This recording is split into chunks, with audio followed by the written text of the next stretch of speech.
Order, please. We'll now begin with oral questions put by members to ministers. The Honourable Leader of the Official Opposition. Thank you, Mr. Speaker. My question is to the Premier. Mr. Speaker, it's time for the government to be upfront with Nova Scotians about what is truly happening with their power bills. In 2015, Nova Scotia Power will send $35 million to Efficiency Nova Scotia. That's $35 million that is not a savings for ratepayers. It will, in fact, be recovered from them with interest. And, Mr. Speaker, Nova Scotia Power will profit from that interest. So I'd like to ask the Premier, will he confirm that there are, in fact, no savings coming from Efficiency Nova Scotia, and instead it's just being deferred with interest for another day? The Honourable Premier. No, Mr. Speaker. In actual fact, what's happened, we've seen just a few months ago that the new standalone Efficiency Nova Scotia entity, Mr. Speaker, is actually driving down fuel costs, which in turn will ensure that power rates go down. Mr. Speaker, it's working exactly as we hoped it would, which is providing competition on the fuel side to Nova Scotia Power. And I want to remind all members of this House that the efficiency tax that was put on these bills will be coming off as of January 1, and power bills will be going down. The Honourable Leader of the Official Opposition. Mr. Speaker, Nova Scotia Power has actually written a letter outlining their agreement with the government that our deferred charges, including fuel charges of almost $90 million, should be spread out over a number of years so that they can actually profit from it, from the interest. Nova Scotia ratepayers are not saving anything. They're just pushing it forward to another day where the power company will actually get all that money back plus interest. So will the Premier confirm that someday Nova Scotia will have to pay the fuel surcharge back and the efficiency charge back to the power company with interest? The Honourable Premier. No, I won't, Mr. Speaker. What I will tell the honourable member, as we said during the election campaign, Mr. Speaker, we're going to hold Nova Scotia Power accountable. We're going to provide competition to Nova Scotia Power, and we're going to do so, Mr. Speaker, so that all Nova Scotians benefit on their power bills. The Honourable Leader of the Official Opposition on his final supplementary. Mr. Speaker, what the Premier told Nova Scotians during the election is that next year they would save $42 million. He said it in the CBC TV debate. I know, because I was sitting right beside him when he did. But what he didn't say was, in fact, they would have to pay instead $35 million to the power company plus interest. That's what was not said during the election, Mr. Speaker, and that's why it's time to be upfront with Nova Scotians and tell them that, in fact, they don't save anything. They just pushed it forward to another day, Mr. Speaker. This is a shell game. It's not a real saving. So will the Premier admit, finally, it's a shell game and put forward a real plan to save Nova Scotia ratepayers money, not just defer it to another day? The Honourable Premier. Thank you, Mr. Speaker. I thank the Leader of the Conservative Party for the opportunity to remind Nova Scotians that not only will they save $42 million on their power bill, Mr. Speaker, we went even further. We put together Efficiency Nova Scotia, which is competition directly on the fuel side, which is driving down fuel costs, which means there will be more savings for Nova Scotia ratepayers. The Honourable Leader of the New Democratic Party. Thank you very much, Mr. Speaker. My question for you is to the Premier. Mr. Speaker, in April, the Liberal government announced a new website where information about provincial investments in companies will be posted.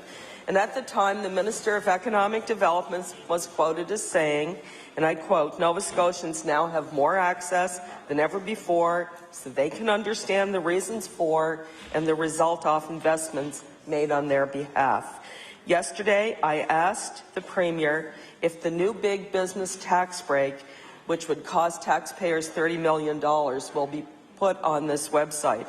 So my question to the Premier today is, would he provide an answer to that question that he wasn't prepared to provide yesterday? The Honourable Premier. Thank you, Mr. Speaker. I want to remind the honourable member the Minister of Economic Rural Development continues to provide leadership to ensuring that that department is the most open and transparent it has ever been in our history, Mr. Speaker. And Mr. Speaker, every Nova Scotian will know when we spend their tax dollars, Mr. Speaker, how it's being spent. The Honourable Leader of the New Democratic Party. Thank you very much, Mr. Speaker. Well, again, I didn't hear whether or not the new big business tax rebate would be posted on this website. So I want to ask the minister responsible for the website whether or not the new big business tax credit will be posted in a transparent fashion on that website?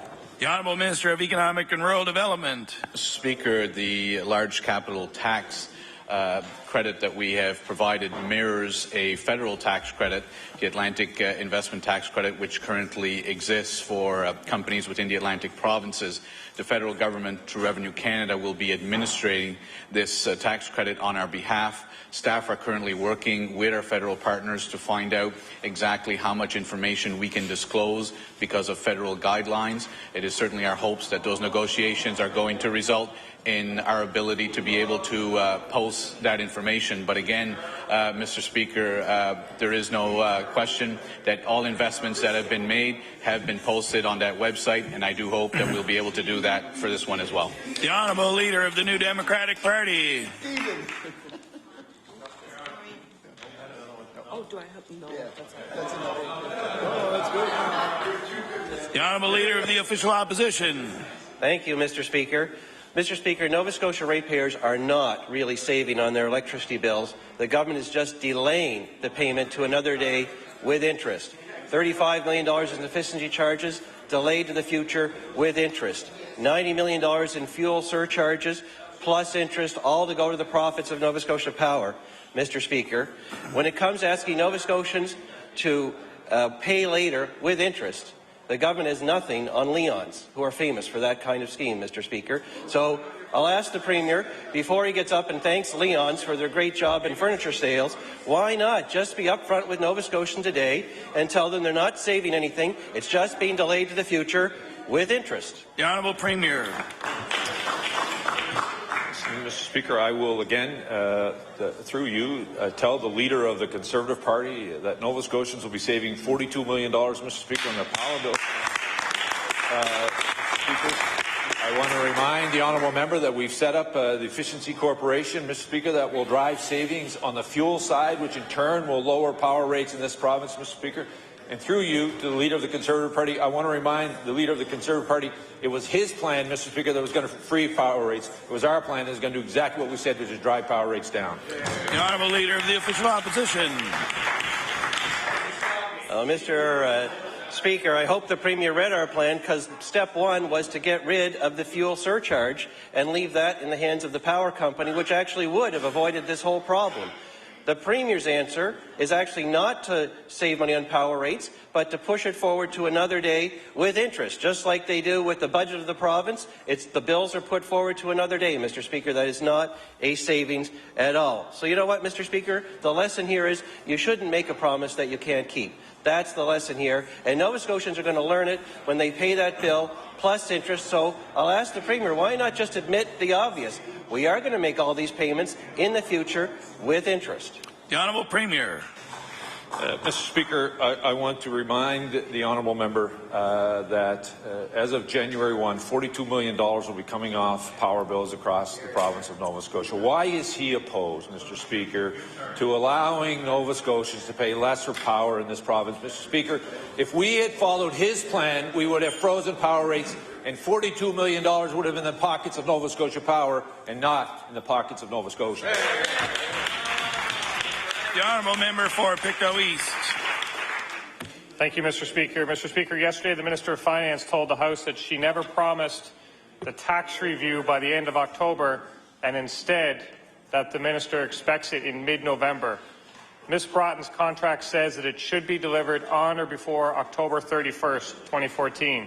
So my question is, will the tax review be delivered to the department today, as is written in Ms. Broughton's contract? The Honourable Minister of Finance. Thank you very much, Mr. Speaker. And it is a good opportunity to just clarify what the process is.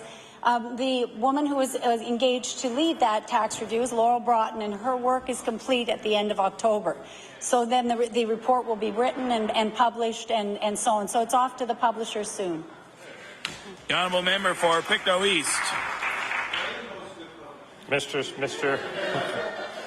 Thank you, Mr. Speaker.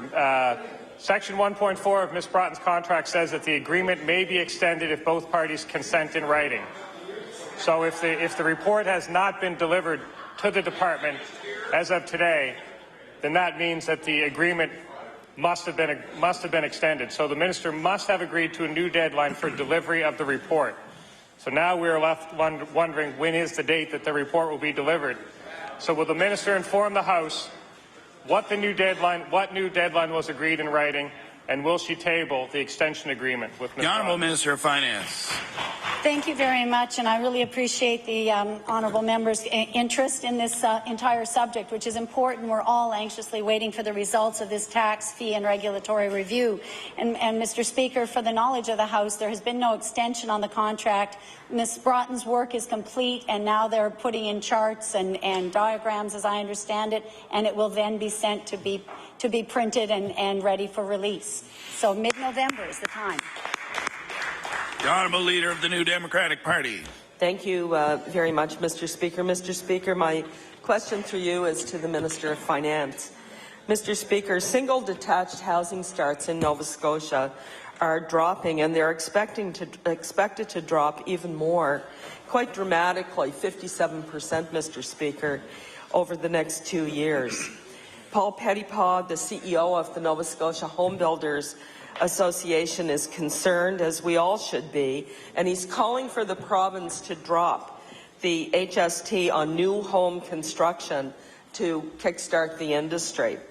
Mr. Speaker, I'll table that article. So my question for the Minister of Finance is, what will the government do to kickstart the home construction industry in Nova Scotia? The Honourable Minister of Finance. Thank you very much, Mr. Speaker. I appreciate that. I do think it's really important for us all to note that there is a big decrease in the home sales, and particularly new home sales, and that is one of our major economic indicators of good health in the province. So for me, this is certainly a concern, and I think it is for all of us in our communities.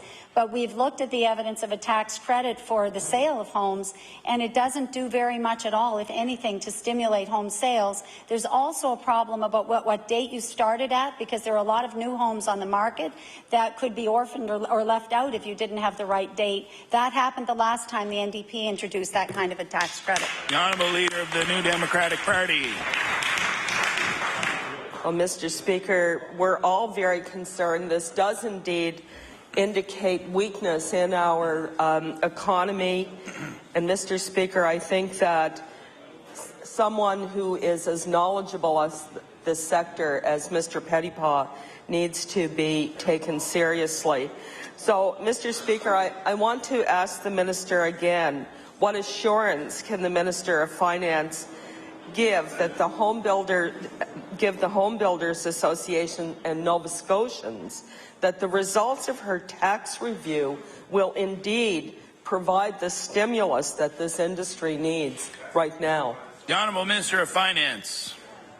Thank you very much, Mr. Speaker. What I can assure the industry is that we will continue to work with them. We are more than happy to keep talking about what can be done, what their suggestions are. A tax credit we don't believe is the right way to go, because it has to include the entire inventory of homes, and we really just feel that it's been improperly done in the past and not had good results in other parts of Canada and other places we've studied it. So I think the important thing to know is that with every sector of the economy, we're willing to sit and work with those people that are directly affected. And I think, if I have a moment, it's important to note that this is a reflection on demographics as much as it is the economy. Both factors are very much involved in this trouble. The Honourable Member for Hants West. Thank you, Mr. Speaker. My question through you today will be for the Minister of the Environment. In recent days, we've heard about a plan to dispose of fracking wastewater in Divert through Atlantic Industrial Services in the Lafarge concrete plant in Colchester County. And I'm wondering how long a process that is, Mr. Speaker, if the Minister could answer that, and is there a plan to dispose of the balance of that being held in Divert the same way? The Honourable Minister of the Environment. Thank you, Mr. Speaker, and I'd like to thank the member for the question. The process for disposing of the water has gone through a pilot process. So I just want to set everyone provide the information update that it is a clear and transparent process. All the information related to the pilot test results are available on our website. With respect to the specific question of timing, the application was for 5 million litres of the 10 million currently stored in Debert at the AIS facility, Mr. Speaker. That process is estimated to take about 165 to 170 truckloads at approximately 5 truckloads per day. Thank you. The honourable member for Hants West. Thank you, Mr. Speaker, and I thank the Minister for his answer.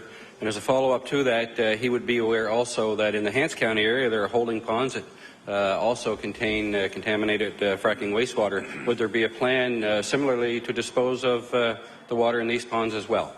The Honourable Minister of the Environment. Thank you, Mr. Speaker, and that's correct. There's approximately another 20 million litres in the Kennecott Knoll areas, and the water, the 10 million litres currently in Debert, also stem from the same operation. With respect to plans from our departmental perspective, Mr. Speaker, we wait on the proponent who's responsible for disposal of the water and proper treatment to submit their application to the department. We review the technical aspects of it to ensure it's safe for the environment and health before providing approval. So at the present time, AIS is working on the water that they have, and we're still working with and waiting to hear an actual acceptable application from the Triangle Petroleum. Thank you. The Honourable Member for Pictou West. Thank you very much, Mr. Speaker. My question through you is to the Minister of Economic, Rural Development and Tourism. We all know that this month is Small Business Month and that yesterday the Canadian Federation of Independent Business released its business barometer. There was some alarming news in this report. Only 39% of business owners in Nova Scotia say their businesses are in good shape. That's among the lowest proportion of any province. Will the minister admit that this government's failure to create the conditions for businesses to grow and thrive has let too many Nova Scotia businesses down? Thank you. The Honourable Minister of Economic and Rural Development. Mr. Speaker, it's the exact opposite. Once upon a time, small business owners used to come to government saying that they couldn't access any capital to grow their business or to invest in their business because private banks wouldn't lend them money. Those days are over, Mr. Speaker, because through the small business loan program, through the credit union movement, we now see that small business can access that type of capital. Mr. Speaker, the fact is that loan program was enhanced when the Premier made a commitment to double its budget from 25 million to 50 million, to put the guarantee up from 75% to 90% to give the credit unions more confidence. Mr. Speaker, small businesses are gaining access to capital. We're listening to them directly. We're encouraging more entrepreneurship, and by doing all of that, Mr. Speaker, we will be helping not only small business, but all businesses in Nova Scotia grow. The Honourable Member for Pictou West. Thank you very much, Mr. Speaker, and I thank the Minister for his answer. However, this week's report showing such low confidence among Nova Scotia business people comes only 1 week after we learned Halifax fell from 17th to 38th on the list of places to do business in Canada. That fall happened in the year that this government has been in government. The evidence is piling up. Nova Scotia businesses are at a competitive disadvantage. I'm wondering if the minister can help us understand why small businesses are losing confidence in this government. Thank you. The Honourable Minister of Economic and Rural Development. Mr. Speaker, we're hearing just the opposite. Last night I had the opportunity to attend a function, and one of the leading businessmen in our province was praising the work that our government has been doing in establishing transparency and arm's length decision-making when it comes to investments on behalf of taxpayers. Mr. Speaker, the message we're hearing from business is that this government, under the direction of this Premier, is doing exactly what it said it would. It has taken the checkbook away from Cabinet and picking winners and losers in this province. Those days are over, and Mr. Speaker, business is welcoming the transparency and the changes. The Honourable Member for Sackville-Cobequid. Thank you, Mr. Speaker. My question is through you to the Minister of Labour and Advanced Education. Mr. Speaker, new home construction can be a real economic driver in the province, but Home Builders Association is concerned about the sudden drop of new home construction throughout communities across Nova Scotia. So I'd like to ask the Minister, can the Minister tell us how many Nova Scotians work in the residential construction industry? The Honourable Minister of Labour. Thank you very much, Mr. Speaker. I don't have that number here with me right now, but of course I would be happy to provide it to the member at a future time. The Honourable Member for Sackville-Cobequid. Thank you, Mr. Speaker. I think what I was asked, it should have been, the answer should have been there's many. There's 22,000 indirect and direct jobs. So I'll save some work for the minister who work in that industry in our province, Mr. Speaker.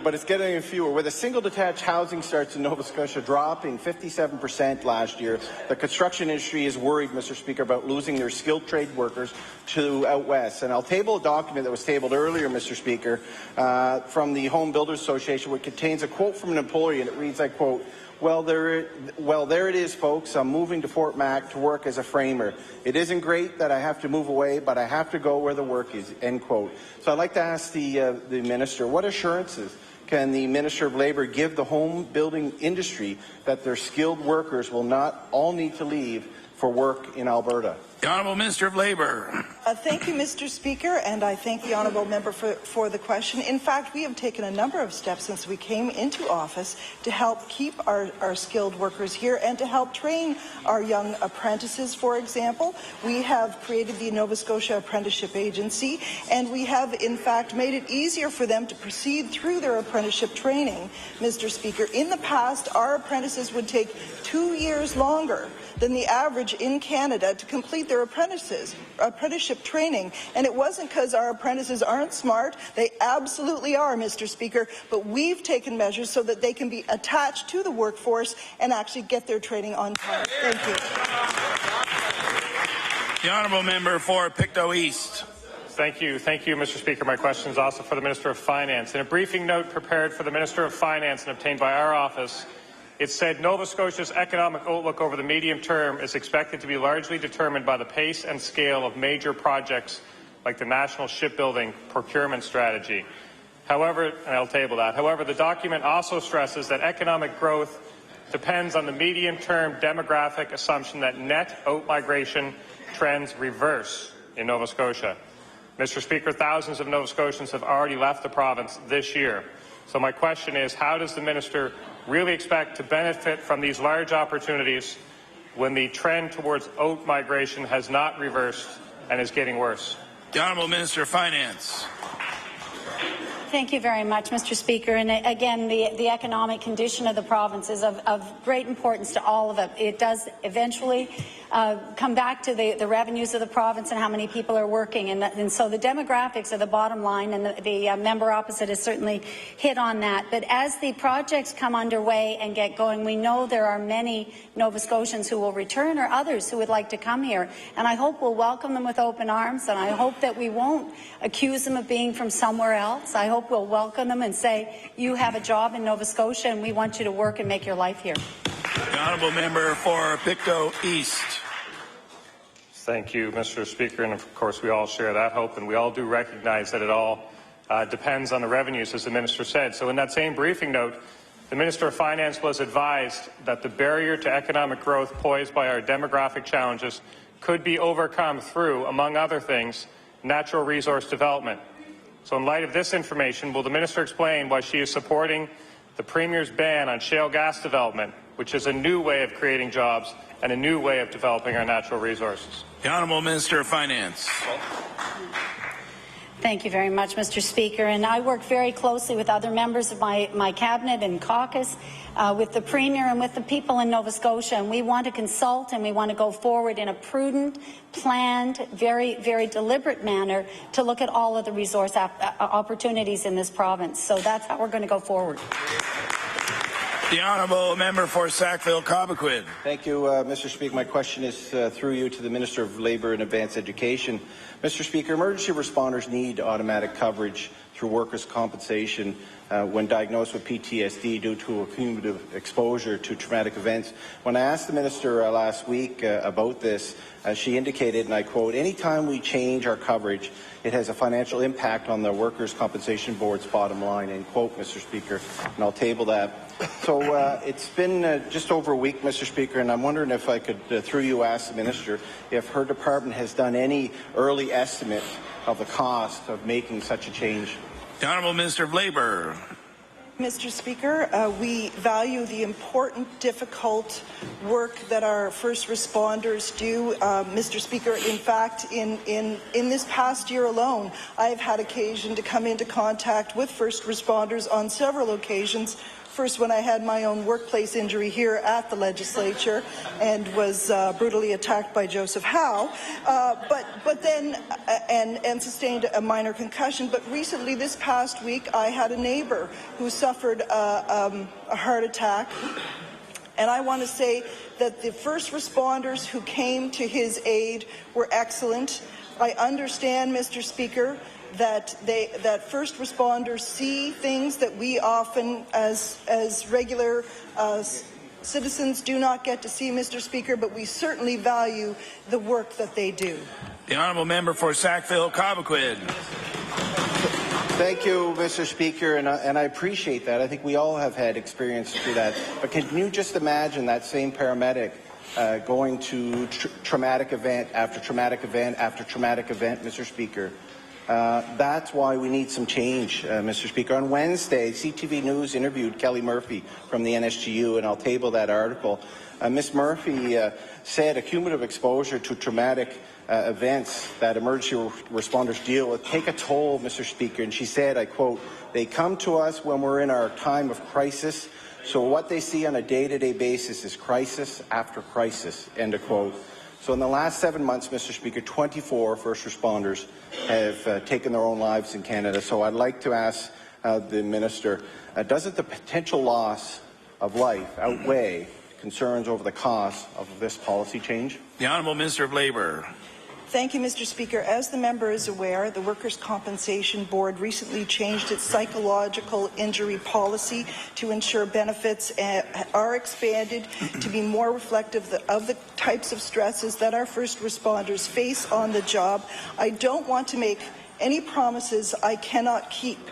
And I think we saw that happen with the previous government, where they committed to expanding Workers' Compensation Board benefits to firefighters, and they did not keep that promise, Mr. Speaker. And so I do not want to make promises that I cannot keep. Thank you.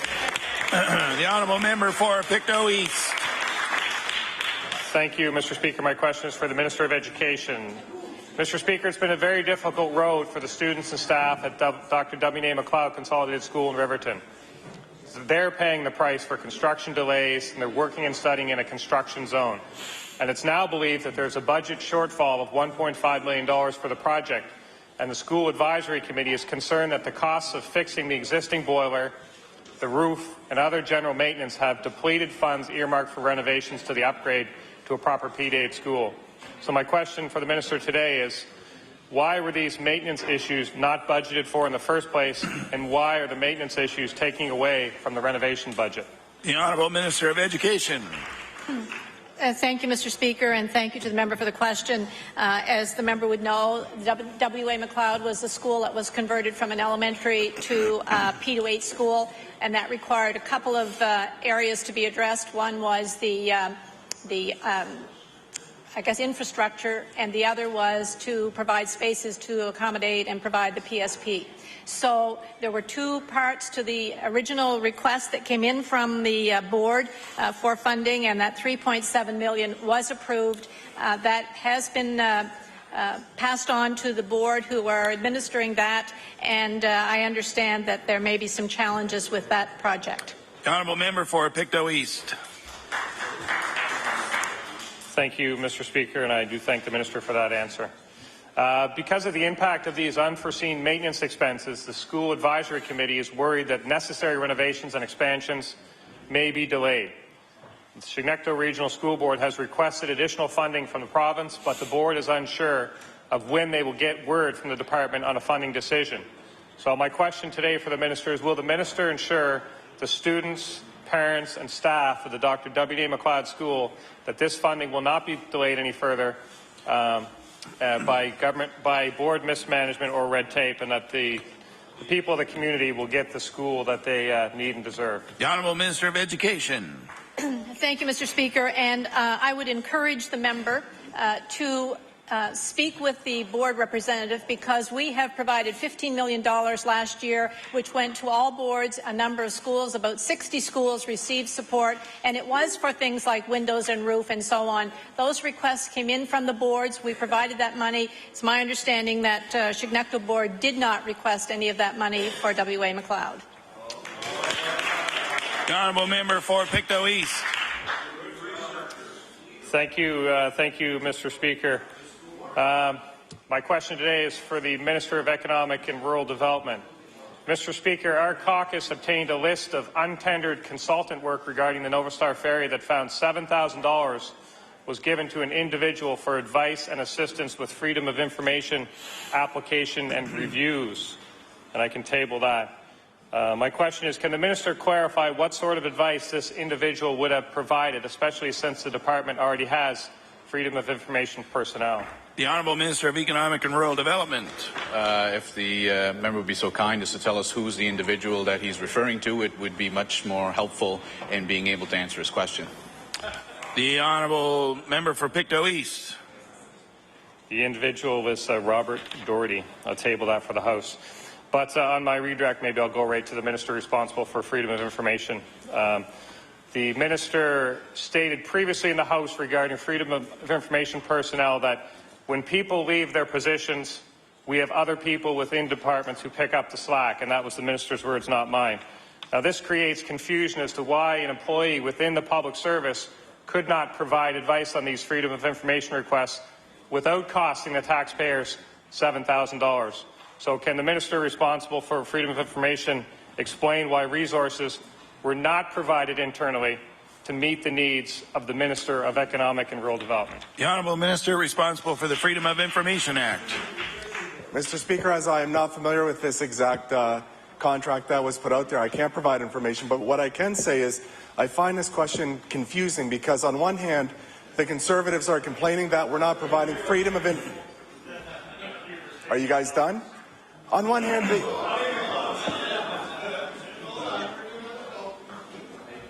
hand, I find this question confusing because the Conservatives want us to provide information within the time frame allowed, and when they don't get it and we actually move to resources outside of government to provide that, they start complaining. They can't complain on both ends, Mr. Speaker. The Honourable Member for Queens Shelburne. Thank you, Mr. Speaker. Mr. Speaker, my question is to the Minister of PIR. Mr. Speaker, as of July of this year, there was 344 bridges identified to be in poor or worse condition. A lot of these bridges are in rural communities, Mr. Speaker. A letter dated July the 4th from the department stated, and I quote, "Bridges will be looked at on a base-by-base basis when they have reached the end of their functional life to determine if they are still required as part of the road network," end quote. Mr. Speaker, my question to the minister is, which bridges has been identified as not worth repairing? The Honourable Minister of Transportation and Infrastructure Renewal. Thank you, Mr. Speaker, and I thank the member for the question. The reality is, and this is something that I've spoken about many times, we've got hundreds and hundreds of bridges. Obviously, when their timeline comes to an end, we have decisions to make. At that point, on any particular bridge, we will take it on a case-by-case basis. We'll consult with the community, Mr. Speaker. We're in tough fiscal times. We have to make tough fiscal challenges, and the reality is, if there's an alternative in an area where we don't have to replace an expensive bridge that's not used and there's not a high number of traffic, then we'll have those conversations. We're not imposing that on any community, Mr. Speaker. We're going to have those conversations. We've got to make tough decisions, but we're going to make sure that our road system's in good shape, and we'll certainly continue those conversations with Nova Scotians. Thank you. The Honourable Member for Queens Shelburne. Thank you. Mr. Speaker, rural communities rely on these structures in cases of emergency, personal use, and for transportation of goods and services. They are a vital part of the road network. Mr. Speaker, my question to the minister is, when the time comes when residents and business, will they be consulted and have a say if their bridges stay or go? The Honourable Minister of Transportation and Infrastructure Renewal.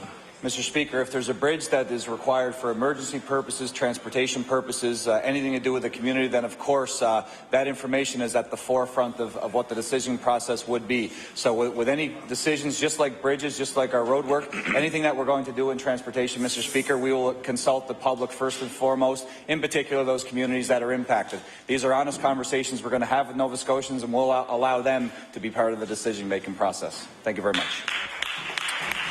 The Honourable House Leader for the Official Opposition. Thank you very much, Mr. Speaker. When the Southwest Shore Development Authority declared bankruptcy in 2011, it owed its creditors nearly $2.8 million, including many small businesses and contractors from the Yarmouth area.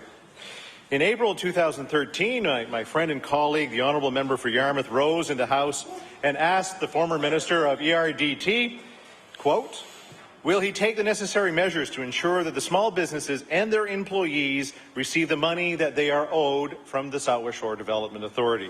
So my question to the Minister, will this Minister of ERDT, I'll table that by the way, will the current Minister of ERDT take the necessary measures to ensure that small businesses in Southwest Nova Scotia receive the money that they are still owed from the Southwest Shore Development Authority?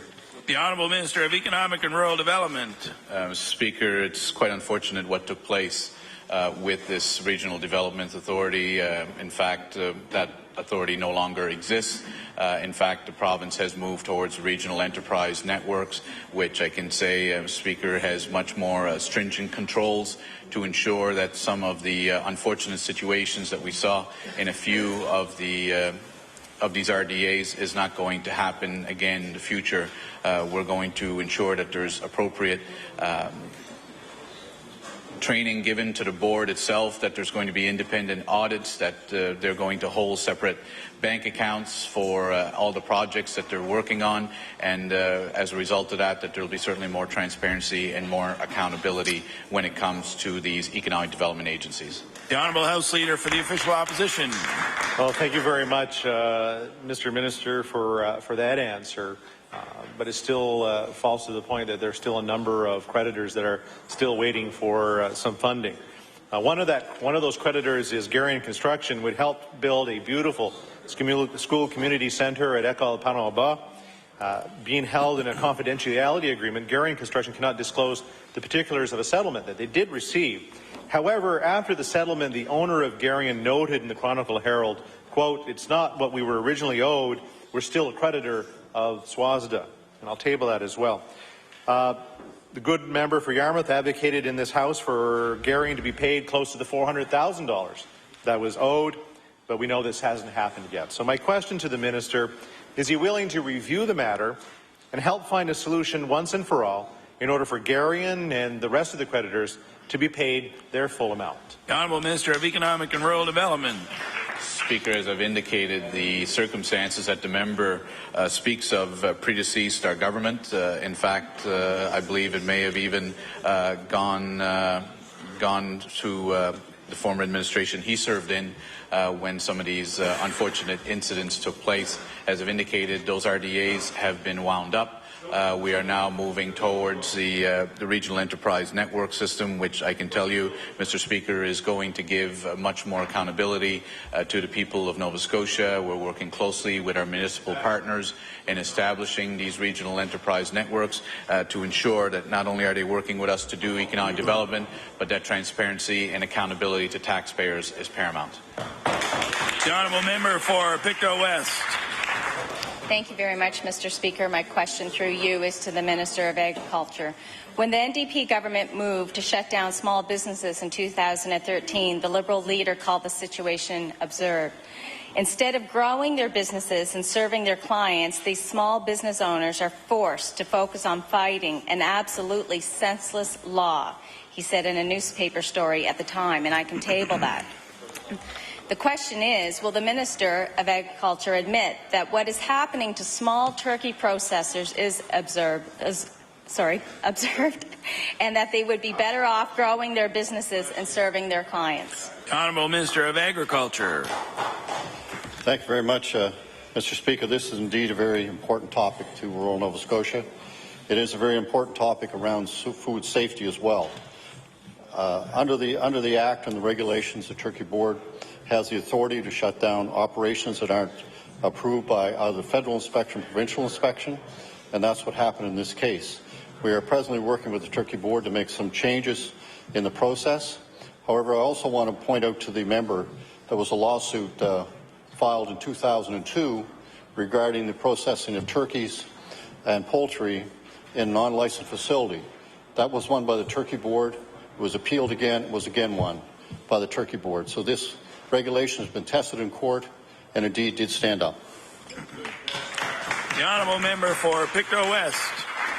Thank you, Mr. Speaker, and I thank the Minister for his answer. And in the same article that I just tabled, the Liberal leader also said, unfortunately, you can't legislate common sense. But in this case, the Premier has the authority to rein in the Nova Scotia Liquor Corp and put a stop to what is quickly becoming a needless headache for this government. Will the Minister let common sense prevail and use his authority to allow small turkey processors to continue doing business? The Honourable Minister of Agriculture. Thank you very much, Mr. Speaker. Again, maybe the member didn't get the message. This is about food safety. This is about a court case, indeed, that tested this in the past, and it did go through court. It was appealed, and the people and the Turkey Board did win the case both times, and I can't stress enough, this is about food safety in the province of Nova Scotia. The honourable member for Queens Shelburne. Thank you, Mr. Speaker. Mr. Speaker, my question is for the Minister of Fisheries and Agriculture. Mr. Speaker, in August, Nova Scotia lobster industry was caught off guard by the Fisheries Minister's announcement that he would impose a 5 cents a pound levy starting this fall. A few days later, we found out that in the Minister's excitement to announce the new levy, he had misspoke, and in fact, the 5 cent levy would only be imposed on one mystery region of Nova Scotia, with the rest of the province getting a 2 cent levy. But, Mr. Speaker, in the past 2 weeks, the Minister has backed away from this levy promise. In fact, on October the 14th in this House, the Minister said of his proposed levy, and I quote, "I have no idea what it will be called at the end of the day," end quote. So my question for the Minister of Fishery is, if the Minister is no longer just looking at a levy, what other options is he considering to raise funds for the marketing of lobster? The Honourable Minister of Fisheries. Thank you very much, Mr. Speaker. This is a very important topic in the lobster industry. And indeed, it's about the price at the wharf. That's the end of the day. What we're after here is a higher price at the wharf and a higher price for that very valuable product. Lobster presently is viewed as a commodity product rather than a quality product that it really should be. And we are in the process of consulting with industry on a process that will put money into marketing, that will make this happen, but we need to work with industry in that behalf. And in the past, there's been all kinds of great ideas, and the levy's a great idea. There's some buy-in from industry, but not all industry agrees with it. So we want to put a system in place that will work for all the industry and indeed put a higher value at the wharf for the processors, and indeed on the international market for Canadian, in particular Nova Scotia lobsters. The honourable member for Queens Shelburne. Mr. Speaker, it's been a year since the Maritime Lobster Panel released its recommendations, and while PEI lobster fishermen are voting this week on whether or not to accept a 1 cent a pound levy, in Nova Scotia, the Fishery Minister doesn't really know what marketing program will look like yet. So my question for the Minister of Fisheries, can the Minister of Fisheries tell this House specifically what consultation he's held in the last year with industry members on the lobster panel's recommendation, and can he table the list of those meetings by the end of today? The Honourable Minister of Fisheries. Thank you very much. We're in the process of working on the pilot project we talked about, which is a key part in this whole process. And in the fullness of time, I will provide that information to the House when it's appropriate. And thank you very much for the question. The Honourable House Leader for the Official Opposition. Thank you very much. My question is for the Minister of Natural Resources. In August of 2011, the Department of Natural Resources issued an action plan for implementing the Natural Resources Strategy. According to a September 2nd briefing note prepared for the Minister and obtained by our office, the action plan items currently overdue are, quote, reports on the state of biodiversity and the state of the forest, and a redesigned integrated resource management process, and an evaluation of effects implementing an annual allowable cut. Will the minister update the House as to the current status of these action items? The Honourable Minister of Natural Resources. Thank you very much, Mr. Speaker. We will be releasing an update on the natural resources strategy probably sometime after the legislature has finished its session, this current session. The Honourable House Leader for the Official Opposition. You know, Mr. Speaker, the minister has had a year to take charge of those strategy items. It seems like the things are starting to get a little blocked up. So I'm hoping that by November that things will be available to us. As I've said, in light of these new delays, will the minister instead commit to providing a full and complete update before the end of 2014, maybe by November, so that Nova Scotians can judge for themselves whether the strategy is on track or not? Honourable Minister of Natural Resources. Thank you very much, Mr. Speaker. Our focus coming into this government was to create an air of transparency when it comes to land use and management in this province, and to create a high level of engagement and trust with our population. For the first time in the history of Nova Scotia, when it comes to the long-term allocations on our Crown lands, Mr. Speaker, we have released maps for everyone to see in Nova Scotia. That's the first time that's happened. And, Mr. Speaker, we are working on new models of engagement for stakeholder groups and communities all across this province. It's something we're very proud of, and we're getting a lot of positive response from as well. The Honourable Member for Chester St. Margaret's.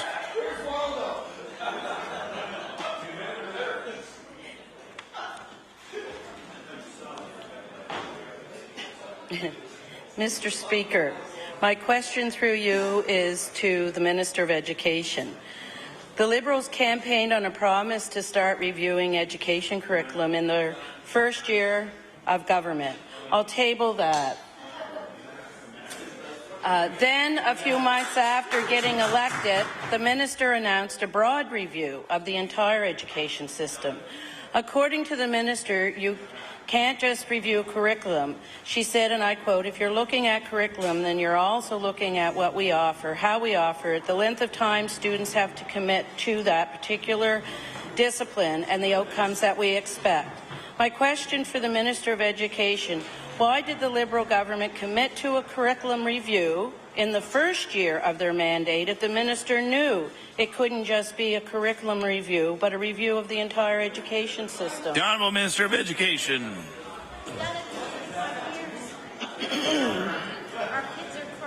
Thank you, Mr. Speaker. Thank you to the member for the question. I find it strange that the member would want us to do a review of only one part of a huge, complex system, and that's public education. The Honourable Member for Chester St. Margaret's. Mr. Speaker, that was not the point. The point was, once again, a hollow promise that was made during election and then a change afterwards. In February 2014, when the minister announced the sweeping review of the education system, she said, and I quote, "It's my hope that some of those changes may be implemented early in the 2014-15 school year." Now the minister is saying it will likely be next September before any changes from the review are brought in. My question for the minister is, why is she asking Nova Scotians to now wait 2 full years into the Liberal government's mandate before seeing any changes to the education system, when before the election and shortly after she said it would happen within a year?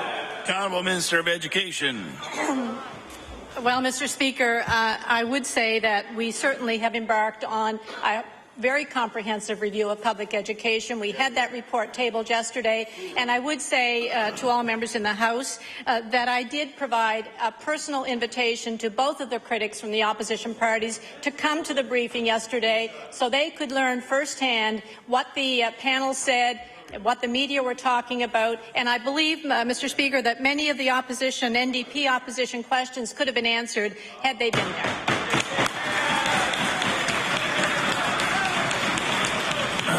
The Honourable Member for Northside Westmount. Thank you, Mr. Speaker. Mr. Speaker, last year the Department of Transportation Infrastructure Renewal took the undertaking of replacing the Sydney River Bridge. A company from outside Nova Scotia was given the contract and the local people and the unions were not happy that this happened. But, Madam Speaker, that company came around and realized the expertise of some of the employees and workers in Cape Breton and did get some work. My question to the Minister, will the Sydney River Bridge be completed on time and on budget? The Honourable Minister of Transportation. Thank you, Mr. Speaker. It looks like the closers are in the ball game here for question period. With respect to the Sydney River Bridge, the member and I have had a very good dialogue with the trades unions that were part of the discussion on the Sydney River Bridge. Without question, it is good news when the company Caldwell and Ross from New Brunswick indicated to us directly about the quality of the local content here in Nova Scotia. So that's certainly good news for the province. I can tell the member that the schedule is in impact. There was a few hiccups early with the superstructure. They're on target to be open in December, and they are on target to be on budget. We'll keep the House updated, but right now it looks pretty good. Thank you very much. Order, please. Time allotted for oral questions by members to ministers has expired. The Honourable House Leader for the New Democratic Party. Thank you, Mr. Speaker. Mr. Speaker, on a point of order, again today in the House, when the statements by members were going on, the Minister of Natural Resources got up and I believe took time to talk about issues in his responsibility as a minister. Easy for me to say, but Mr. Speaker, I think that he has an area to do that in, and it's not right where he's doing it. I'd look for a ruling from you, Mr. Speaker. I'll take that point of order under advisement, and I'll report back to the House. The Honourable Member for Chester St. Margaret's. Thank you very much, Mr. Speaker. I also rise on a point of order. I would like to express my disappointment in the Minister of Education with her comments yesterday and today with respect to my non-attendance